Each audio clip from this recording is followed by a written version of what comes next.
Hey everyone, welcome back to Hard Things Podcast, Season 3, Episode 1. We are back after a relatively dark Season 2. I think it was needed for me. Really, what this podcast has become is like my verbal journal in a way, but something I want to share in case it could help someone with their own internal thought process, with their own um, dealing with life circumstances, whatever it may be. So, um, really happy with how it turned out. It's really just raw and unedited, unsupported, no ads, no nothing, and I plan on doing this in perpetuity. I would love to be able to hop on every Tuesday ish and just give a little spiel.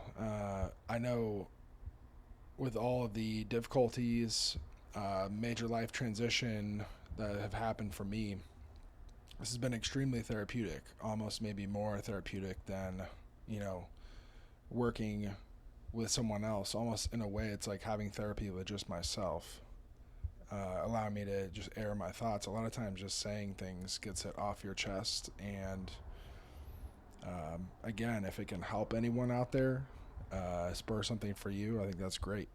So, yeah, back for season 3. I kind of told myself I wanted to do about 10 to 12 episodes and see how I felt, if I was going to keep going. And yeah, this is kind of like I said, a standalone journal in time, something that even my kids could listen to, in the future if they want to get to know their dad a little bit more. So even thinking that far ahead, I think this is going to have some unforeseen benefits and consequences. So we can get right back into it. Really, I've kind of come up with the content as I've gone. Season 1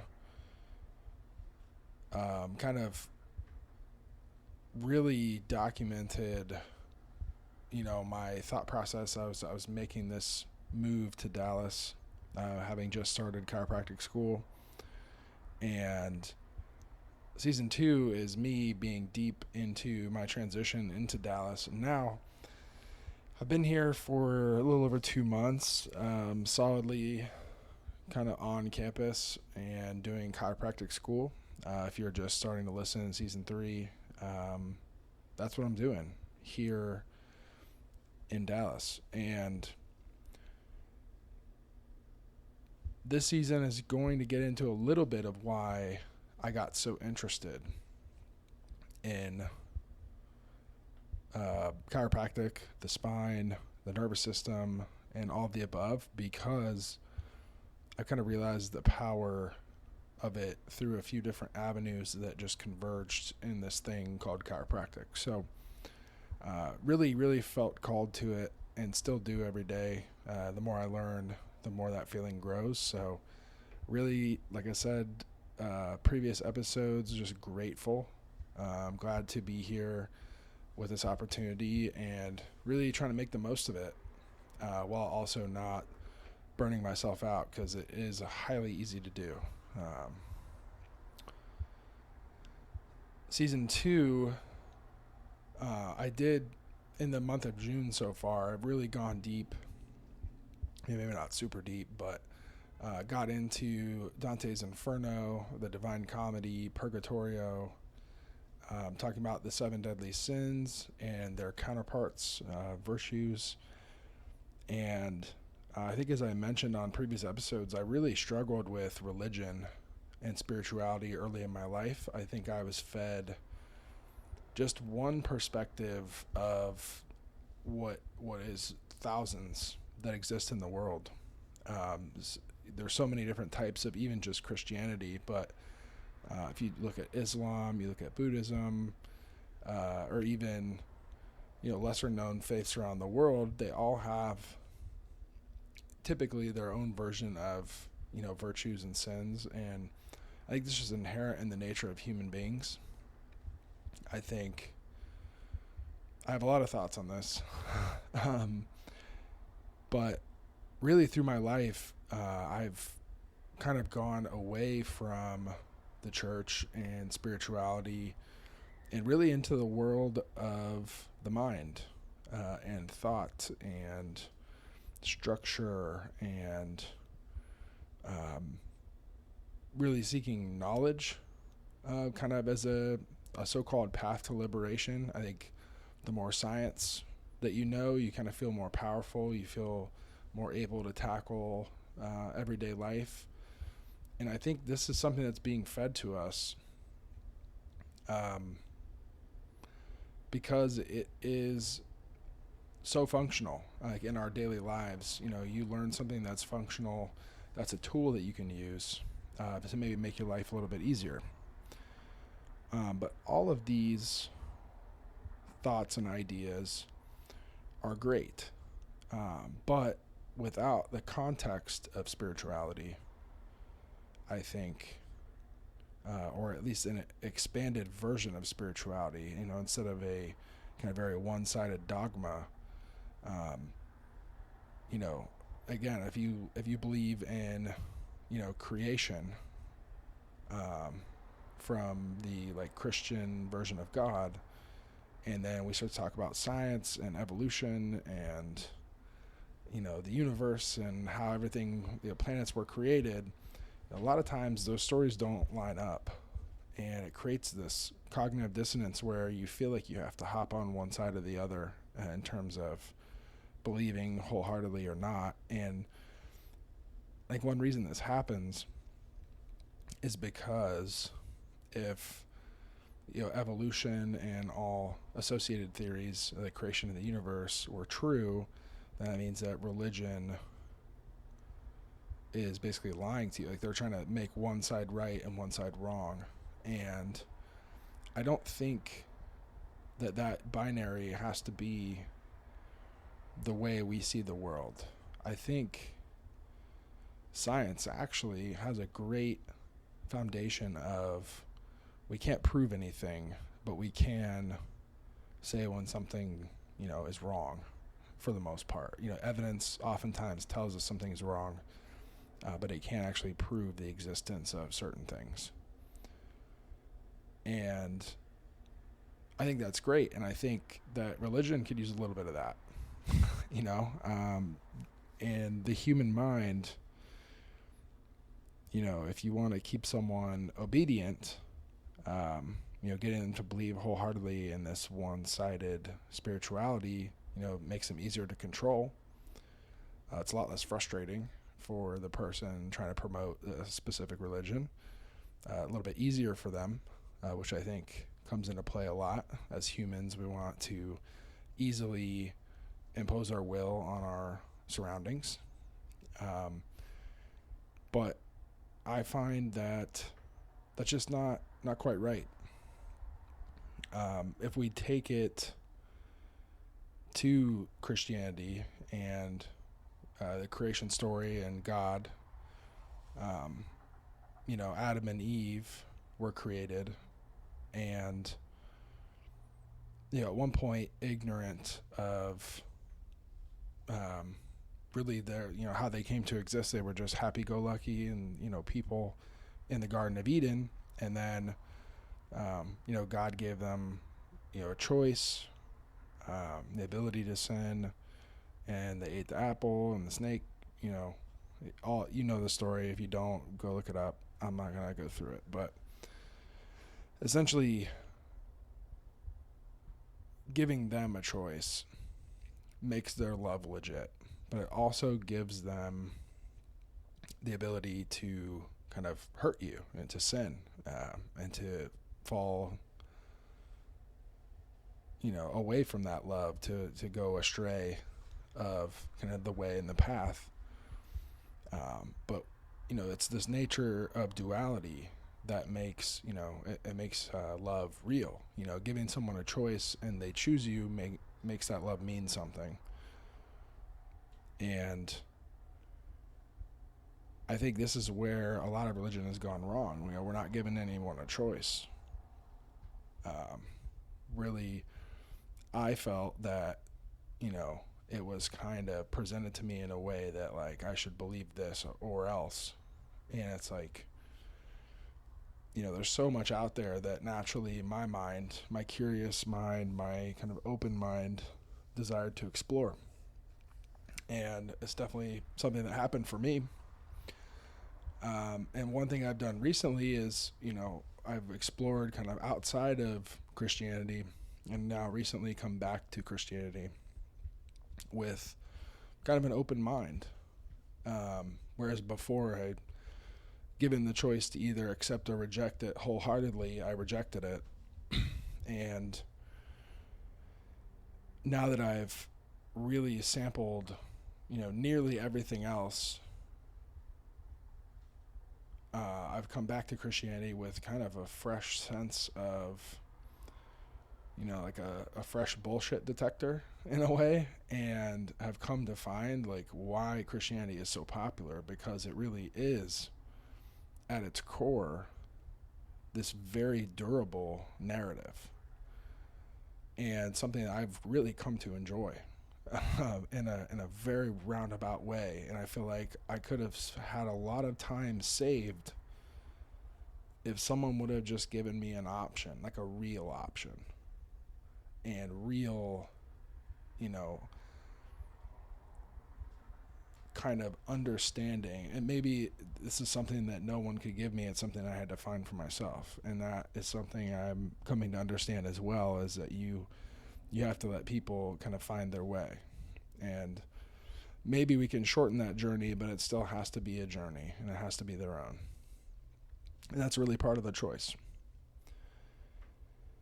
But coming back to it has really been a gift, because I found a lot of great writers that I've come to really love, their interpretations of things, their takes. One is an English poet by the name of William Blake. And specifically his book, The Marriage of Heaven and Hell, he uses a lot of, he borrows some from Dante's Divine Comedy, which is why I wanted to start this episode off with this today. And I won't go too deep into it. If you're interested, you should definitely check it out. But the summary is that each person reflects the contrary nature of God. What I mentioned was like giving a choice of, good versus evil. And progression in life is impossible without this dichotomy. There's so many dichotomies in life, and they really do, give this opportunity for growth. Mistakes really give opportunity for growth. And what he boils it down to is basically the difference between reason and energy. Energetic creators, something kind of described as more feminine, a little bit of chaos, but ultimately can be a force for good when directed appropriately. And then rational organizers, the reason side of that. So what the creators create, the organizers, compartmentalize and sort and get rid of the bad and try to keep the good. And I think this is a really interesting way to explain it. And I think there's men and women who are both energetic creators and rational organizers. And even a specific person can become different sides of that coin throughout their life. Someone who in their young years kind of is exploring the world, I would say I definitely was more of an energetic creator early on and just looking to find the truth. Whereas later, now I kind of find myself leaning more towards becoming a rational organizer. I mean, you can talk about liberal versus conservative, maybe not Democrat versus Republican, because those words are just kind of blown to smithereens at this point. Who knows what they even mean anymore? But William Blake called them devils and angels. And he says both are necessary to life. There's a good quote from this too that kind of ties in with Aldous Huxley. He did a lot of drugs and wrote The Doors of Perception, that inspired The Doors, the rock band. That's the name of the rock band, is just based on taking drugs and perceiving the world. But this quote is, all right, I lost it. Oh, there we go. If the doors of perception were cleansed, everything would appear to man as it is, infinite. For man has closed himself up till he sees all things through narrow chinks of his cavern.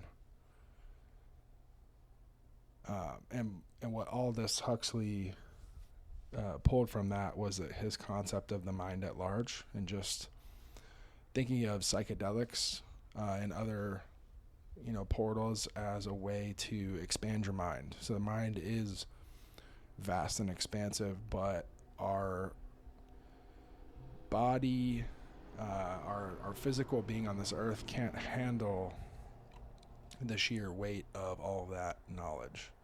You want to talk about like a divine spark, just a piece of God that's in each and every one of us. We can't quite conceive of it as it exists, so the mind tends to focus down on one point.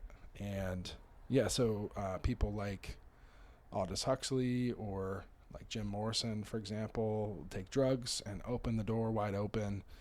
And when you have a psychedelic experience, that's what a lot of people kind of describe as just a rapid expanding of their mind to the point where they can't even understand what's happening. And I myself have done some drugs, like that in the past, and had a similar experience myself. And even, I would say, maybe a handful, 3 to 4, maybe 5 traumatizing moments in my life had also had kind of a similar effect on me of just opening my mind, feeling almost like I've learned something that I've always known and just been ignoring, is kind of the way I would describe it. And again, like in a lot of writing about psychedelic experiences or trauma or all of the above, I think some of this is connected in a way. They say that psychedelics are a great way to release trauma and process it and be able to move on, and even lessen effects from psychiatric disorders.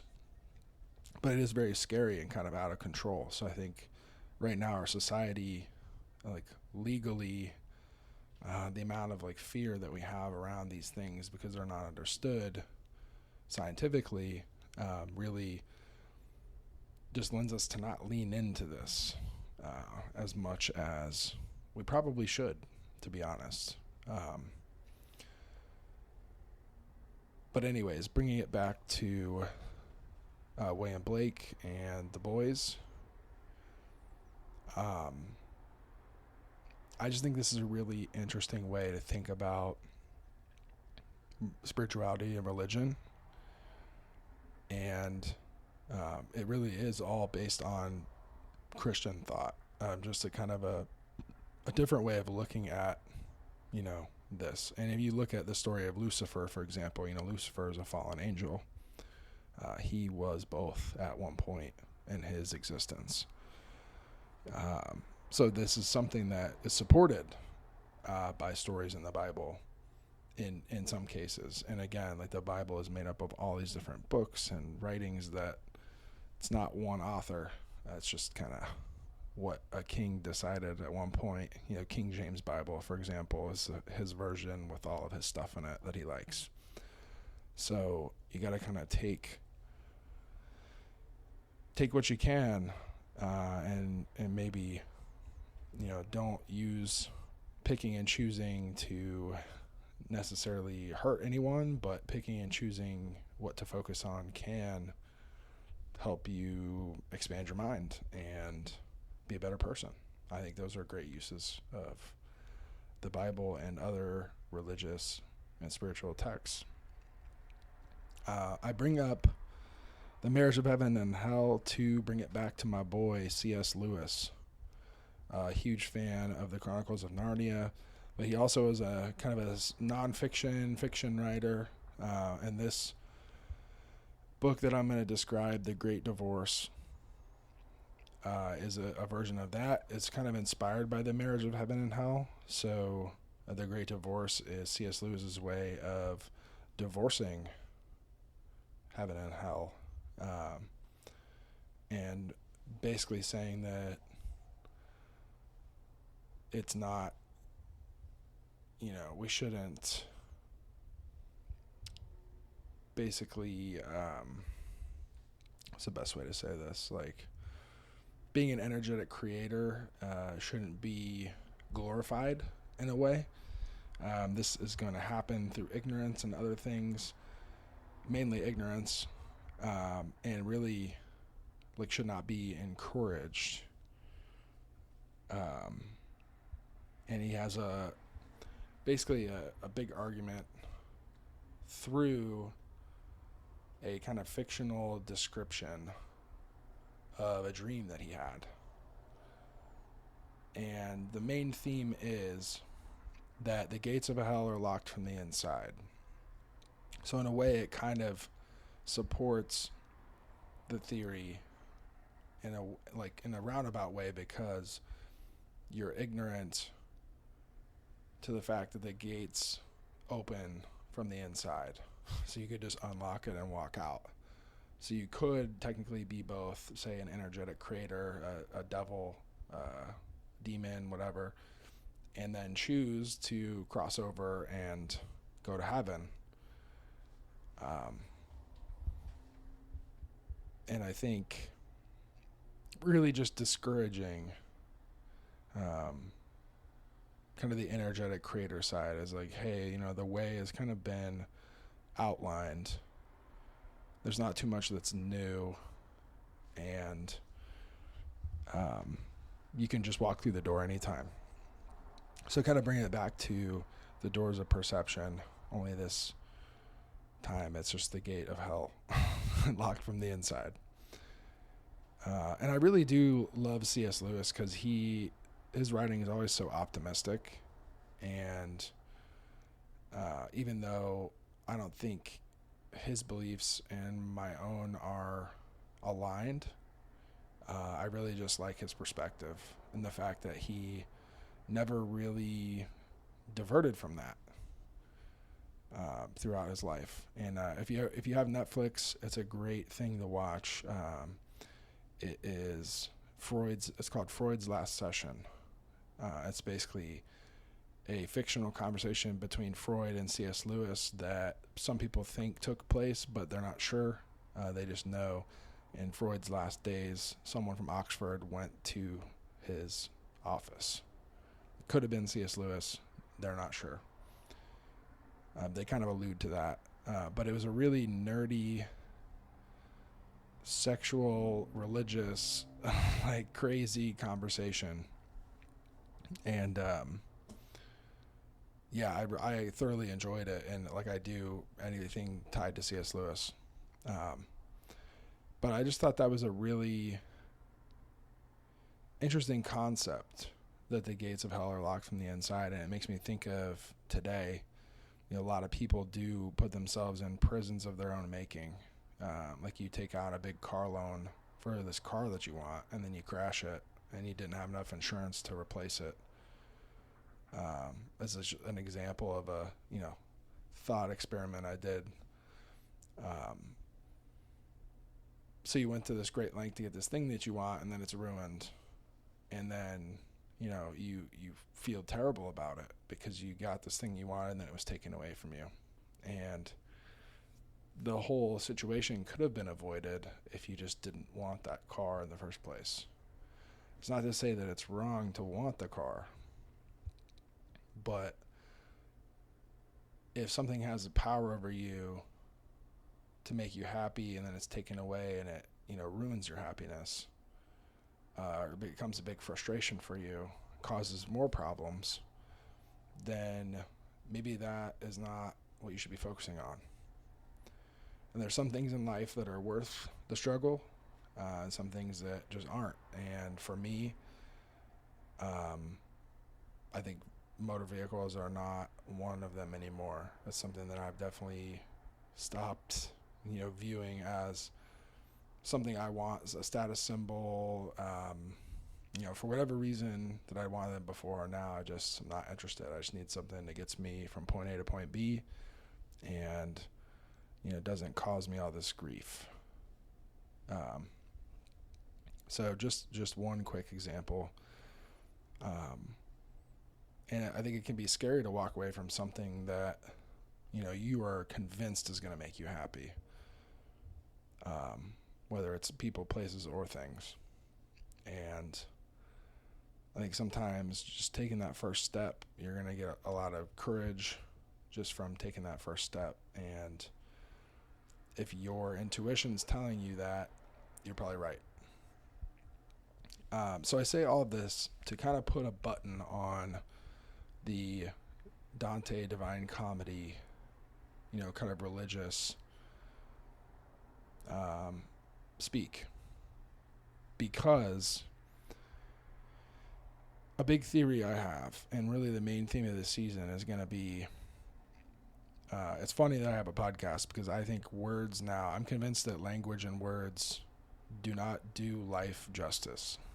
What I mean by that is that I think in all my life I've never understood art in any form, movies, music, like art, hanging in an art gallery, paintings, sculptures, whatever it may be. And I think I brought this up a couple times on the podcast, but in the course of study, we're talking about chiropractic patients coming into the office and how 7% of communication happens through words, is verbal. The other 93% is some form of body language or, other things. And I think I've gone through my life really almost purposefully numbing myself to body language and other forms of communication for reasons unknown. Maybe it's something is too complicated, something I didn't want to think about. Again, kind of the doors of perception, kind of narrowing my door of perception to just the keyhole. Really to just try to avoid pain, I guess. I really genuinely not sure. I know it is very complicated. But now I've kind of accepted this truth that I don't think words really do feelings and life experience justice. So the fact that I want to do a podcast and write books is insane. But I do this with the understanding that it's not going to do it justice. That said, the Bible is a collection of texts from antiquity, is the best way to say it. It's old. It's a lot of boring stories. People try to fluff them up and make them fun, and it's just not. But I think through art, different mediums of art, and especially now through TV, like shows and movies, especially the hero genre, like the hero's journey is specifically, I think, to young men, men in general, very attractive narrative. So once again, we're kind of given this choice between good and evil. And I think the Christianity was good in its time, and it served a purpose to get people to act rightly and virtuously. But now it's just not doing its job. And I could probably go look up a bunch of statistics about how it's going downhill and people aren't engaging, but I think you can just look around you and understand that that's the case. And this isn't me saying Christianity should die. I'm saying it is dying, and we need to replace it with something so that people have a legitimate choice, and then they can make the choice to live a virtuous life. This is a choice that I wish I was presented with in a new fashion that made me excited about life. And I think my desire for that, it did lead me on a roundabout chase where I went down some wrong roads. I made some mistakes. But ultimately, through the art of other people, I did come back to all this in a roundabout way, like I said, and come back to virtuosity as something that I want to pursue, and not just because like someone else told me to. Like, this is something that's coming from me deep inside my soul. I've been affected by art in a way that makes me want to be a better person. And I'm going to tell the story about how this began here to close out this episode. But I would be remiss if I didn't start the not religious portion of the episode with a quick shout out to Anthony Bourdain. Anthony Bourdain is just a special person to me. I have a couple of people in life that I look up to, and even though he did take his own life, I really admire what he did in life. He definitely did not make life easy for himself. He didn't take the easy way out. He always kind of gave himself and others a choice, it seems. And ultimately people admired that about him, I think, for the most part, unless someone couldn't get him to bend to their will, I think is where he ran into trouble and a lot of issues internally.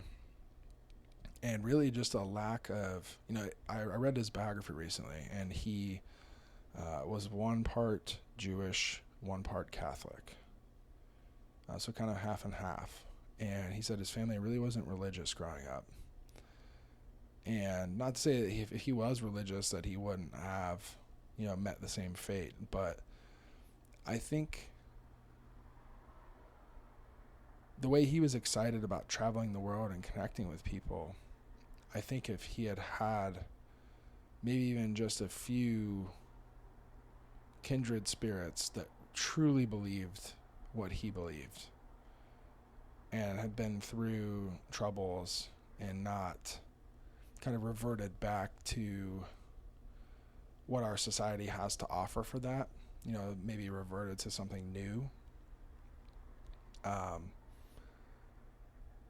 something that maybe he could even co-create, I think it could have been more exciting and maybe offered to him that choice, a choice that he would, essentially choose to live.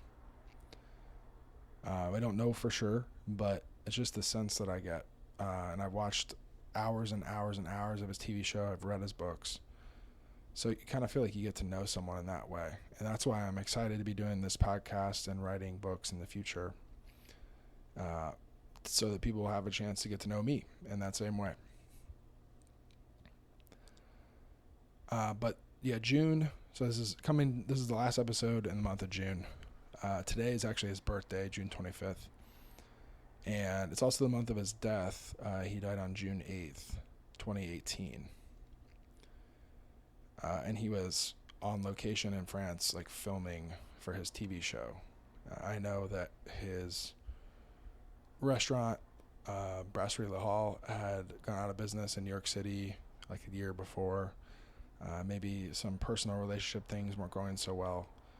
But again, if he had a community and kind of a new spirituality that is just more compatible with the way our society is rapidly developing, I just would have loved to see what would happen. I'd love to have him around right now, for sure. I mean, it's 6 years later, I believe. Yeah. And who knows what he could have done in those 6 years, and he could have been there for his daughter and his family. But yeah, that's just a quick little shout out to Anthony Bourdain on the way to talk about kind of one of his main tenets of his life, and that is to travel and to not be a tourist. So I think in a lot of our spiritual lives, we are tourists. We're just touring what other people have presented. And that gets dangerous because there's people who weaponize these things to make their own life easier. I think a lot of times now what I see in churches is, offering plates and Starbucks in the lobby and, pay by Venmo and recurring payments, like they look a lot more like businesses than they do places of worship. And it's ultimately just making it easier for the people who put the church on, and people just accept it because it's the only thing available that seems compatible to them. So again, I think in my effort to be a traveler instead of a tourist, I want to honor the past, but I do want to create something new that is more compatible with our times, and that hopefully in the future someone else will build upon as well. Something that can grow and evolve in a positive way to keep humanity on track.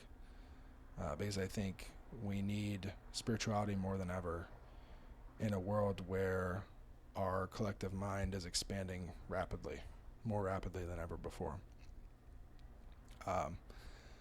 So speaking of 2018, when he passed, fast forward a year later, so kind of late November 2019, it was my 29th birthday. I had been, out of collegiate athletics for a while, really just bumping around in the professional world. Worked in sales for a little bit, worked as a personal trainer, weightlifting coach, and I just had this genuine will to help people with their fitness goals. And it was a major learning experience for me. I loved it. But around November 2019, things just weren't going so well, and I was getting this overwhelming sense of kind of doom, like there's something that I was ignoring. It was like almost hero's journey, call to adventure. And, through Instagram, people can say what they want about Instagram, but it really is a mirror. The algorithm finds what you like and it shows it to you. So for me, it's a lot of times like scantily clad fitness chicks. And on the other side of that, though, there was some spirituality. Some yoga, things I didn't even know to be yoga or Buddhism at the time, and just spirituality from really all walks of life, things I hadn't really been exposed to too much. I did in undergrad, study other religions in elective classes, and it was helpful, but I wasn't necessarily ready for the information. So revisiting it in this time was very helpful. And what subsequently happened to me, this is November 2019. Like I said, I went through a vast period of growth, and then leading into March 2020, I had my best weightlifting meet ever, a huge PR at the time that exceeded any expectation of what I thought I could perform in the sport. I kind of thought I was just a little bit above average and would never amount to anything, and that was really a first step into realizing that there's another level, and that there's another level beyond that, and really having a lot of confidence in myself. But that confidence in myself translated over to my professional life as well. I got a remote job with a fitness tracker company that just really fit well with my lifestyle and what I needed at the time, and was more, it was stable money, health insurance, all that. And I was just really in a good place as a result of this kind of spiritual work I was doing. And of course, COVID started around March 2020 when I competed at that meet. That's really when the world shut down and the Arnold was like partially canceled. The Arnold Festival in Columbus, which was huge for the city. They pretty much shut down everything, and the weightlifting was able to go on. We were able to compete, but you had to wear masks, and nobody knew anything at this point. There's no such thing as a vaccine.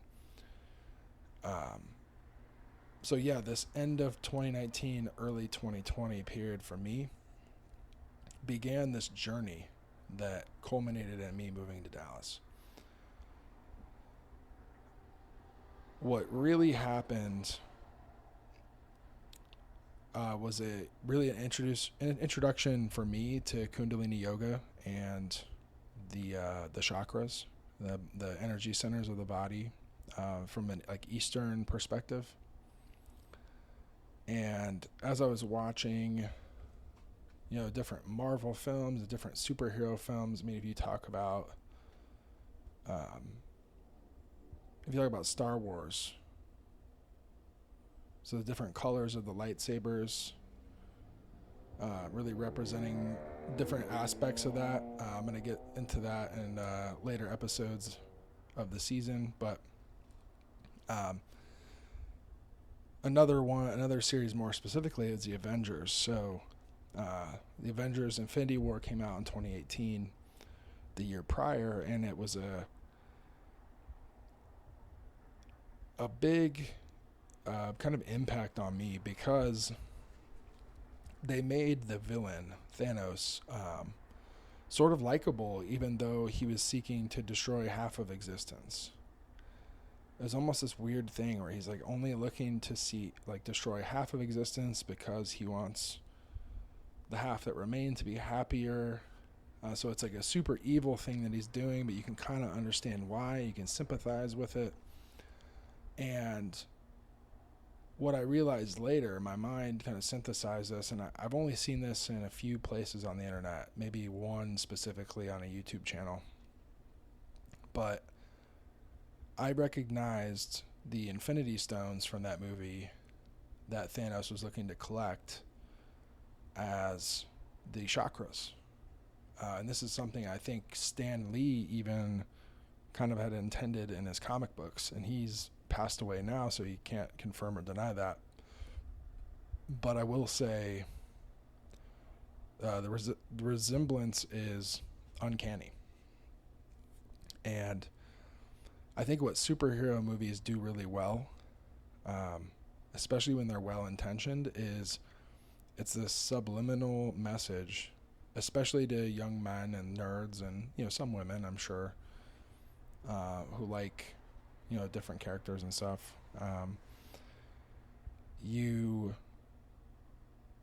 It really just seeps into your brain a little bit. I brought up Star Wars for a second, so the thought of Anakin Skywalker becoming Darth Vader, Anakin Skywalker is kind of a nice kid, but he just goes down a really wrong path. And it makes you understand and realize how easy it is to slip. And you talk about Christianity and sinning and all this thing, and you can say we are sinners, and you can go to church and be forgiven by your priest and confess and all that, or you can watch Avengers, which is entertaining, and it also kind of shows you the line between good and evil gets pretty blurry, and it's okay if you slip up, and you don't have to be bad the rest of your life because you made one mistake. And it shows you a way to kind of almost come back from it. But the connection between the Avengers and Kundalini Yoga, for me, like I said, was undeniable. Just the different stones and all the different movies and the themes that you see in these movies are just inextricably linked with life and what happens within our bodies, and it's just another way in which we can all be seen as heroes, a hero of our own life. And I think life without a narrative like that can become, people are always seeking meaning, and I'm not saying that you're a superhero, but if you wake up in the morning and you believe you can do good in some form or fashion in that day, and that your life will be better because of that, I think that's a great thing to believe, no matter what religion you claim to draw that feeling from. It could even be the religion of Marvel Avengers,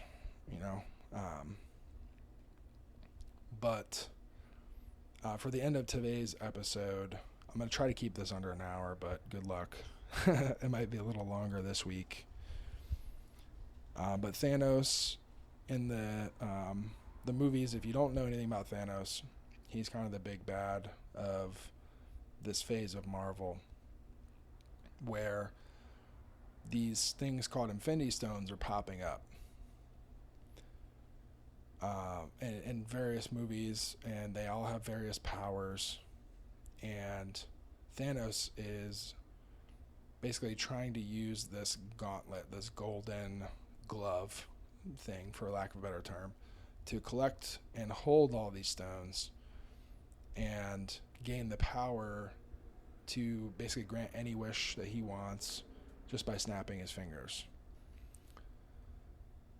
This to me is kind of the, great story of a spiritual awakening. Now, this person is evil, but it shows you that you can, try for spiritual awakening and have bad intentions at the outset, and you can still become spiritually awakened and reach your goals, and then you will do great evil in the world. This immediately makes me think of someone like Adolf Hitler, who clearly was very powerful. He had mastered a lot of aspects of life, but he used that power to hurt others in a massive way.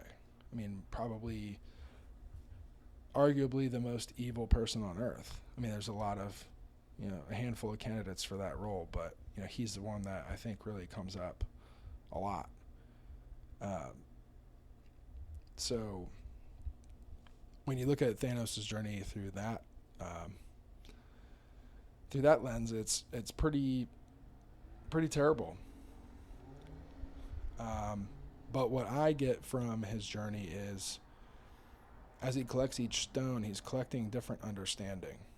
And that's really, when you look at kundalini yoga, at the very top, kind of almost above the body, outside the body, there's what they call the crown chakra. Kind of the idea of the crown chakra is gaining understanding, mastering all the aspects of life below, within the body, to channel our energy and have kind of full understanding of consciousness in this life. And really what you understand at that point too is that you have to go inward. These external things that we all seek are finite. The universe is finite. That's kind of Thanos' whole thing, is the universe is finite, so I'm going to half everyone in existence, and then we're going to be able to go on longer. And I think what I've learned from various sources, and especially Sadhguru and his inner engineering program, is that the physical world is finite. You can seek pleasure outside of you. But again, there's limits to that. And a lot of it has to do with our fellow man and woman. But no one can ever touch you if you go inward. Short of killing you or maiming you severely, your inner world can be rich and joyful, based on nothing. If you really want, you just have to make that choice. Again, it's the doors of perception. The gates of hell are locked inside. You can just walk through them. And I do believe that. It's something I've experienced myself. And when I feel bad, or feel like I'm in quote-unquote hell, I've typically put myself there. There's some way that I'm complicit with the way that I feel. So going inward and cultivating your inner world as you want to, it's not to say you can ignore reality, but when things happen and you see them and understand them in reality the way that they actually are, and you choose not to react in a negative way, that's what I'm talking about. You can choose how you react. If you have a setback, you can choose to use it to learn. You can choose to use it to grow. And these things are best used in that way, especially if you intend to carry on with life. And one thing that's happened to me a lot is I'll kind of ruminate on something that's happened or something that I've done, a mistake that I've made. And this is also something I see in America. We're so used to winning, we're so obsessed with winning that we see no value in losing, but many other cultures use losing as a jumping off point for getting better. And I think it's something that's really easy to say and really easy to tell someone else, but it's hard to do it in practice, and it's hard to tell someone else unless they know that you've actually done it. Like, you have to have receipts to prove that you've really fallen. That's why stories resonate so deeply with us. We see other people's pain and their struggle, a hero's journey story, and we just love it to see someone overcome something. It gives us hope and makes us feel like we can do it too. But I think at least this resistance, I'm going to end the episode with this. So back to the crown chakra. It's really not an attractive existence. Many gurus that describe a kundalini awakening resulting in the energy, rising up through the spine and out the top of the head to the crown chakra. As I've experienced through fasting and meditation and silence, it feels scary mostly because you just feel lonely. You feel very, very alone in these moments when you meditate and you fast, and the feeling inside yourself is complete. It really is joy. I've felt genuine joy. I've been able to manufacture it in myself, even in the face of, pain. And the sense of freedom that you get is like nothing I felt before, genuinely. But also at the same time, there's this massive fear of, there is so much good in the world, in the physical world. I love so many things relating to food or even alcohol or people. So we don't want to leave that behind completely. And this is where, in Christianity, the idea of separation of God and separation of Jesus from us exists because I think we're afraid to take that step towards divinity. But the real power that I found is being able to seamlessly transition from this state, kind of fasted and silent, kind of almost like, I call it monk mode in a way. And just, it's like almost like a flow state. You feel completely free. You're doing your daily tasks and you're just going through it so consciously, it's like unconscious. It's in Dragon Ball Z, it's just super nerdy, but or I guess it's Dragon Ball Super, but the main character Goku has this state called autonomous ultra instinct. It's almost like instinctual. You do it without thinking, but it's also super conscious, and it's easy. And I've only been able to maintain this, at times for a little bit before I get too either lonely, scared, or, I find something like, it's my favorite pizza is offered to me, or ice cream, or you name it, like food or alcohol or whatever it is. And, you break your fast and you eat. You obviously, you have to eat to stay alive, so you can't, be like that forever. But I'll find that I've really struggled in leaving that feeling of freedom and joy that I get when I'm in that state as well. So the power I think I've learned to try to attain is moving through these states gracefully.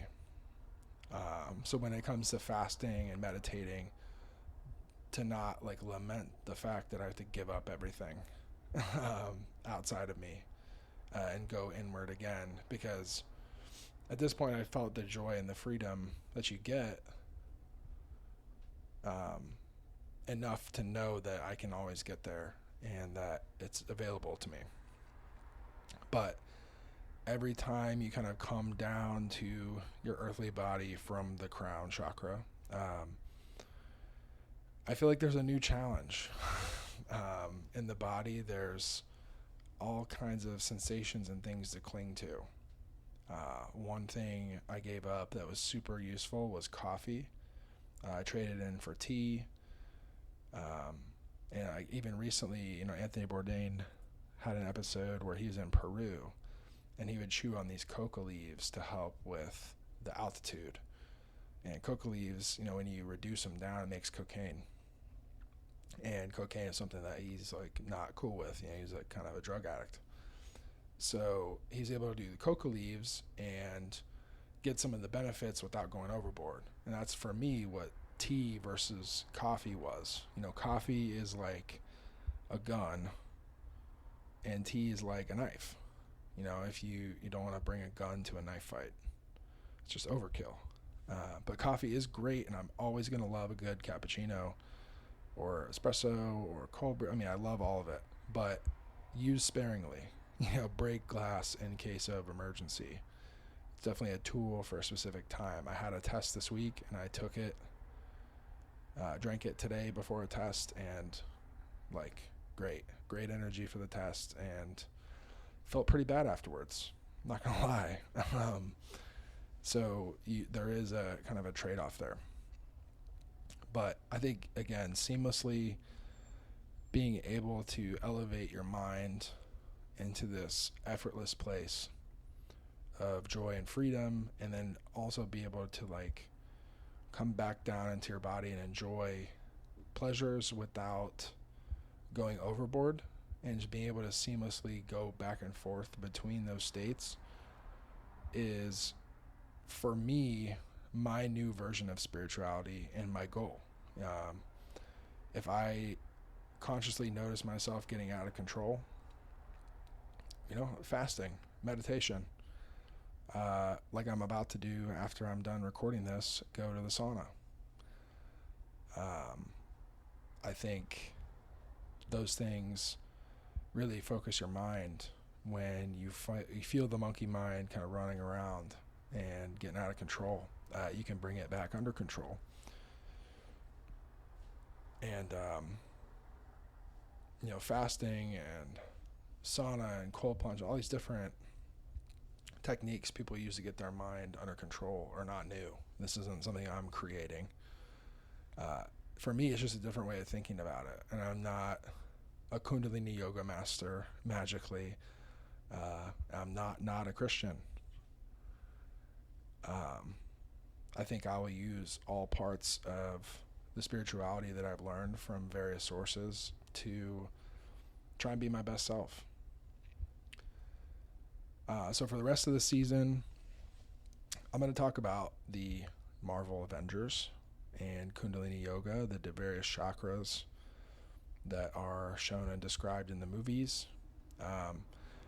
There's only 6 Infinity Stones and 7 chakras.